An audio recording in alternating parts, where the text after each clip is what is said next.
eh, kenapa Aceh pernah merasakan pemisahan antara politik dengan agama? Orang yang memisahkan itu coba tanya dia, kamu kenal Aceh itu dari mana?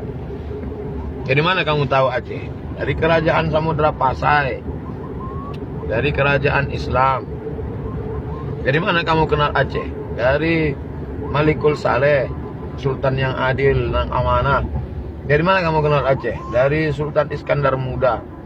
Itu kan politik, orang yang punya kekuasaan. Maka Islam bisa rata sampai turun dari mulai atas Sumatera sampai ke Melayu Langkat, Melayu Deli. Melayu Deli itu kan dari Aceh. Berarti redupnya karena Melayu Asahan, Tanjung Balai Asahan. Itu kan anak dari Sultan Iskandar Muda. Unik itu. Asahan itu unik. Sultannya dari Aceh, masyarakatnya Batak. Asana Batak. bukan Melayu situ. Mandailing.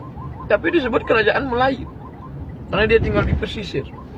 Tapi jangan lupa, dari mana? Dari politik kekuasaan, dari agama. Tidak usah bicara Islam pun, Dalai Lama, Tibet. Apakah Buddha, Siddhartha Gautama bicara kekuasaan? Enggak. Tapi mau tidak mau harus mengatur urusan orang banyak dengan kekuasaan. Maka kalau dikatakan Politik itu kotor. politik itu jahat, politik itu haram, lalu kemudian orang-orang baik ini meninggalkan politik, akhirnya yang bertarung di demokrasi ini pecandu narkoba, pemakai sabu-sabu. Setelah tertangkap barulah orang. Kenapa orang baik-baik dulu kemana? Oleh sebab itu maka kita support orang baik-baik ini untuk duduk di DPRD kota, DPRD kabupaten, DPRD provinsi, DPD. Mereka yang akan bertarung. Kita tidak mengejek. Apa itu Somad tuh? Cuma ceramah-ceramah aja. Kita juga tidak ejek. Apa kalian cuma duduk sidang di parlemen? Kami di masjid menyadarkan umat tentang pentingnya memilih wakil rakyat yang amanah. Kami isi khutbah Jumat, Maulid Nabi, Isra Mi'raj, Nuzul Quran. Bangkitkan semangat gairah umat. Karena kita tinggal di negara demokrasi, konstitusional yang kita sampaikan.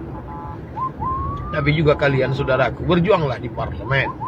Parli bicara, kalian bicarakan ini tentang peraturan daerah, memasukkan pendidikan agama di sekolah umum, tentang perda zakat, tentang perda busana muslimah. Bertarung secara profesional. InsyaAllah siapa yang paling mulia di antara kita? Atqakum, yang paling takut pada Allah. Mudah-mudahan Allah senantiasa menyertai taufik hidayahnya pada kita. Amin.